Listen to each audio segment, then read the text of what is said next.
Assalamualaikum warahmatullahi wabarakatuh. Perkenalkan, nama saya Jaka, NIM H10511616154, Fakultas MIPA Universitas Tanjung Pura. Di sini saya akan menjelaskan beberapa materi mengenai robotika untuk memenuhi mata kuliah robotika pada Prodi Rekayasa Sistem Komputer. Sensor adalah sebuah perangkat yang dapat digunakan untuk mendeteksi perubahan besaran fisik seperti tekanan, gaya, besaran listrik, cahaya gerakan, kelembaban, suhu, dan kecepatan. Pada robot, terdapat beberapa jenis sensor yang dapat digunakan berdasarkan sumber informasi yang dirasanya. Yang pertama, sensor proprioceptif. Sensor ini mengalami elemen keadaan internal robot seperti posisi roda, sudut sendi lengan, dan arah kepala. Yang kedua, sensor eksteroseptif. Sensor ini memahami elemen keadaan dunia luar di sekitar robot, seperti tingkat cahaya, jarak ke objek, dan suara. Yang ketiga, touch sensor. Adalah jenis sensor yang akan mendeteksi ketika disentuh, ibarat kulit. Touch sensor pada dasarnya adalah saklar yang memiliki berbagai jenis bentuk, misalnya mendeteksi objek yang ada pada tangan robot dan mencegah terjadinya tabrakan pada robot beroda. Yang keempat, light sensor. Sensor ini mendeteksi cahaya atau peka terhadap cahaya di sekitarnya. Dengan sensor ini, robot dapat mengetahui gelap, terang, suatu objek, tempat, siang atau malam. Yang kelima, color sensor. Color sensor juga bisa mendeteksi gelap terang dengan menangkap warna hitam dan putih. Tetapi, selain itu, color sensor juga dapat mendeteksi warna lain seperti merah, biru, kuning, dan lain sebagainya. Yang keenam, distance sensor. Distance sensor adalah jenis sensor yang digunakan untuk mendeteksi objek dengan cara mengukur jarak objek tersebut. Sensor ini bisa mengukur jarak dengan sangat akurat dalam robot. Distance sensor berguna sebagai indera penglihatan pada robot.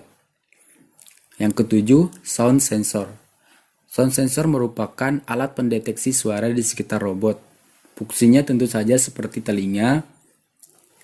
Melalui program sensor ini bisa membedakan suara yang nyaring, suara yang tidak nyaring, dan suara yang hening. 8. Balance sensor. Balance sensor biasa digunakan untuk membuat robot tetap seimbang, mengetahui kemiringan, dan membantu bangun saat robot terjatuh. Yang kesembilan, gas sensor. Gas sensor berfungsi untuk mendeteksi berbagai jenis gas atau asap yang ada di sekitar. Gas sensor biasa diartikan seperti hidung pada manusia, dapat membedakan yang mana gas biasa dan mana gas yang berbahaya. Yang ke-10, temperatur sensor. Sama seperti kulit yang dapat merasakan panas dan dingin, temperatur sensor merupakan sensor robot yang dapat mengenali suhu yang ada di sekitarnya. Sensor sederhana. Sensor sederhana dibagi menjadi beberapa bagian. Yang pertama, sensor pasif versus aktif. Sensor pasif adalah jenis sensor yang dapat menghasilkan sinyal output tanpa memerlukan pasokan listrik dari eksternal. Contoh dari sensor pasif yaitu adalah thermocouple yang menghasilkan nilai tegangan sesuai dengan panas atau suhu yang diterimanya. Kemudian sensor aktif. Sensor aktif merupakan jenis sensor yang membutuhkan sumber daya eksternal untuk dapat beroperasi. Sifat fisik sensor aktif bervariasi sehubung dengan efek eksternal yang diberikannya. Sensor aktif ini disebut juga dengan sensor pembangkit otomatis. Yang kedua, saklar. Saklar merupakan suatu pemutusan dan penyambungan arus listrik. Prinsip sederhana yang diterapkan dalam membuat saklar dan saklar untuk penginderaan yaitu sebagai berikut. Sensor kontak mendeteksi ketika sensor telah menyentuh objek lain, misalnya ketika robot menabrak dinding atau mengambil objek. Yang selanjutnya, sensor batas yaitu sensor yang mendeteksi ketika suatu mekanisme telah bergerak ke ujung jangkauannya, Misal ketika robot terpicu ketika creeper terbuka lebar. Selanjutnya, sensor shape encoder. Sensor shape encoder mendeteksi berapa kali poros motor berputar dengan adanya tombol buka atau tutup setiap kali poros berputar. Yang ketiga, bagian dari sensor sederhana yaitu adalah sensor cahaya. Sensor cahaya adalah sebuah alat yang digunakan untuk mengubah besaran cahaya menjadi besaran listrik. Sensor cahaya dibagi menjadi beberapa bagian, yaitu sensor cahaya dibagi menjadi 7 bagian, yaitu cahaya terpolarisasi, open sensor reflektif, optosensor reflektif, sensor reflektansi, lampu indera merah, lampu inframerah, modulasi dan demodulasi cahaya, sensor bright beam. Dari beberapa bagian dari sensor cahaya, di sini saya akan menjelaskan bagian-bagiannya. Yang pertama tadi cahaya terpolarisasi. Cahaya terpolarisasi adalah proses pembatasan gelombang vektor yang membentuk suatu gelombang transversal sehingga menjadi satu arah getar tertentu. Yang kedua, optosensor reflektif. Optosensor reflektif adalah sensor aktif terdiri dari pemancar dan detektor. Optosensor reflektif beroperasi berdasarkan prinsip cahaya yang dipantulkan. Ada dua cara yang dasar yang dimana optosensor reflektif dapat diatur berdasarkan posisi reflektif, emitor, dan detektor. Sensor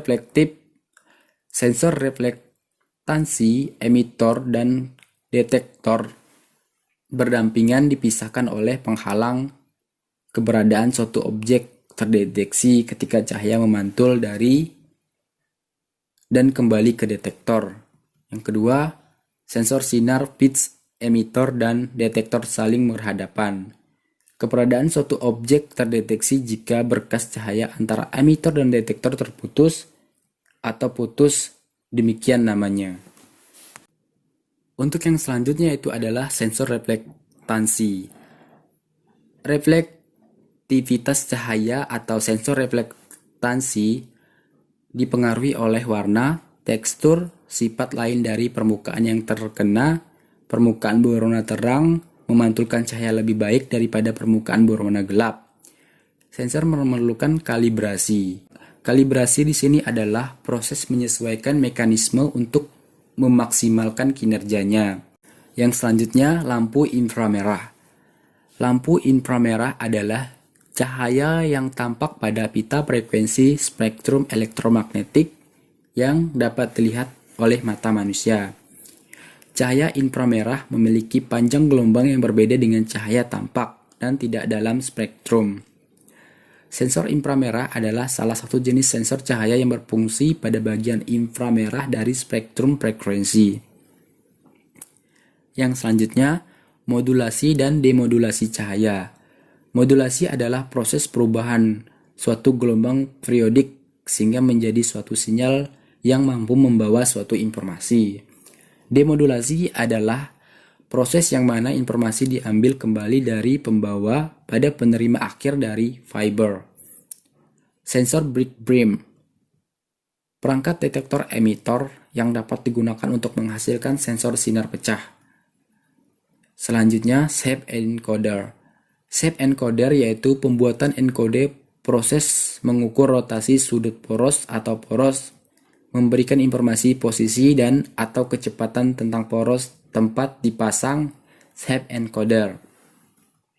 Yang ketiga, sensor posisi resistif. Untuk selanjutnya, bagian sensor sederhana yaitu adalah sensor posisi resistif. Sensor posisi resistif merupakan perangkat resistif yang merasakan resistansi sebagai respons terhadap cahaya. Ketahanan suatu material dapat berubah sebagai respon terhadap sifat fisik lain selain cahaya tersebut. Untuk yang selanjutnya itu adalah sensor kompleks. Terdapat beberapa bagian dari sensor kompleks. Yang pertama, penginderaan ultrasonik atau sonar. Ultrasonigrafi berarti melampaui suara. dan mengacu pada rentang frekuensi suara yang berada di luar pendengaran manusia. Sensor adalah menentukan jarak sebuah objek dari suatu benda. Refleksi spekular. Pantulan spekular adalah pantulannya dari permukaan luar benda. Seperti yang kita ketahui, penginderaan sonar didasarkan pada gelombang suara yang dipancarkan, yang dipantulkan dari permukaan dan kembali ke penerima. Tetapi, gelombang suara tidak selalu memantulkan dari permukaan terdekat langsung kembali. Kerugian utama dari penginderaan ultrasonik adalah kerentanannya terhadap pantulan spekular. Yang kedua, penginderaan laser. Sensor laser adalah jenis sensor yang menggunakan laser sebagai pemeriksa objek, lalu objek tersebut diperiksa oleh komputer dan menghasilkan output tampilan hasil berupa informasi objek. Laser memancarkan radiasi yang sangat diperkuat dan koheren pada satu atau lebih frekuensi. Radiasi dalam spektrum yang terlihat atau tidak tergantung pada aplikasi. Yang ketiga, penginderaan visual. Bentuk dari sensor visual adalah kamera digital atau webcam. Sensor visual adalah sensor yang paling kompleks digunakan dalam robotika. Kamera adalah hal yang paling mendekati mata alami yang dimiliki di antara sensor sintesis. Selanjutnya, deteksi tepi 1. Langkah pertama yang khas dalam pemrosesan gambar adalah melakukan deteksi tepi. Untuk menemukan semua tepi pada gambar, tepi didefinisikan sebagai karya pada bidang gambar yang mengalami perubahan kecerahan yang signifikan. PC berbasis model 2. Setiap kali melihat objek di lingkungan, maka akan melakukan deteksi tepi yang menghasilkan suatu seperti gambar garis yang sangat berburuk dan membandingkan hasilnya dengan gambar yang disimpan untuk melihat apakah ada yang cocok dengan apa yang dilihatnya di lingkungan yang akan menunjukkannya. Yang selanjutnya, PC gerak 3. Pergerakan tubuh dan kamera di atasnya membuat pemrosesan penglihatan lebih menantang, dan PC gerak adalah seperangkat pendekatan PC mesin yang menggunakan gerakan untuk memfasilitasi pemrosesan visual tersebut. Selanjutnya, PC Store 4. Penglihatan store secara formal disebut stereopsis binokuler, adalah kemampuan untuk menggunakan gabungan sudut pandang dari dua mata atau kamera untuk merekonstruksi benda pada 3 dimensi dan untuk melihat kedalaman. Yang selanjutnya, PC biologis 5. PC berbasis modal biologis berbeda dari PC mesin berfungsi dengan sangat baik seperti mudah mengenali wajah di kerumunan atau menemukan benda yang hilang di tumpukan barang lain. PC untuk robot 6. Penglihatan robot perlu menginformasikan robot tentang hal-hal penting, apakah akan jatuh dari tangga jika manusia di sekitar yang harus ditolong atau dilacak atau dihindari. Untuk bagian yang D, kontrol umpan balik. Umpan balik atau kontrol loop tertutup merupakan kontrol umpan balik untuk membuat sistem robot mencapai dan mempertahankan keadaan yang diinginkan. Biasanya disebut titik setel, dengan terus-menerus membandingkan keadaan saat ini dengan keadaan yang diinginkan.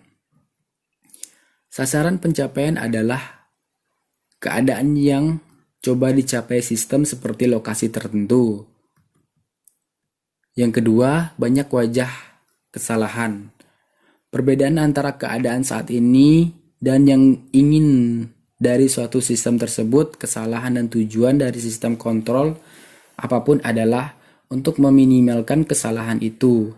Kontrol umpan balik secara eksplisit menghitung dan memberi tahu sistem kesalahan untuk membantunya mencapai tujuan.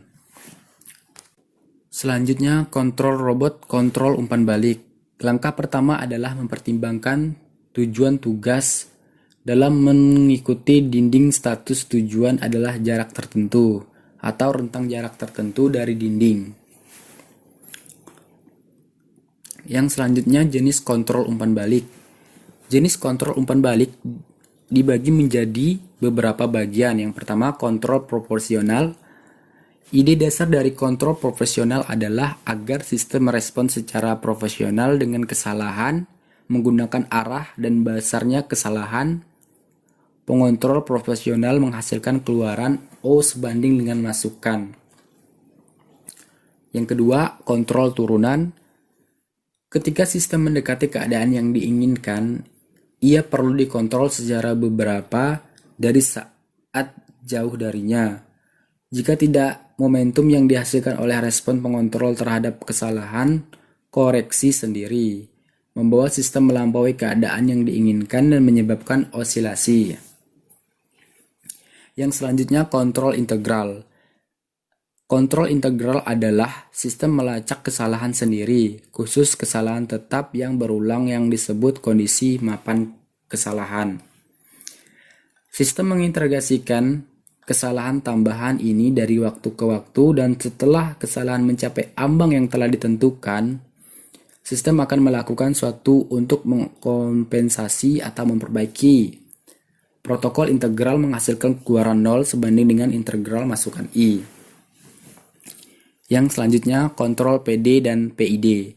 Kontrol PD adalah kombinasi di mana sebenarnya hanya penjumlahan dari suku kontrol beroporsional P dan turunan D. Kontrol PID adalah kombinasi dari suku-suku kontrol P berproporsional integral I dan aturan D. Untuk yang terakhir yaitu adalah kontrol feed forward atau open loop. Kontrol umpan balik juga disebut kontrol loop tertutup karena menutup loop antara input dan output dan menyediakan sistem dengan kesalahan sebagai umpan balik. Sesuai dengan namanya, open loop control atau feed forward control tidak menggunakan umpan balik. Sensorik dan status tidak diumpankan kembali ke dalam sistem. Jadi, loop antara input dan output terbuka sebenarnya bukan loop sama sekali.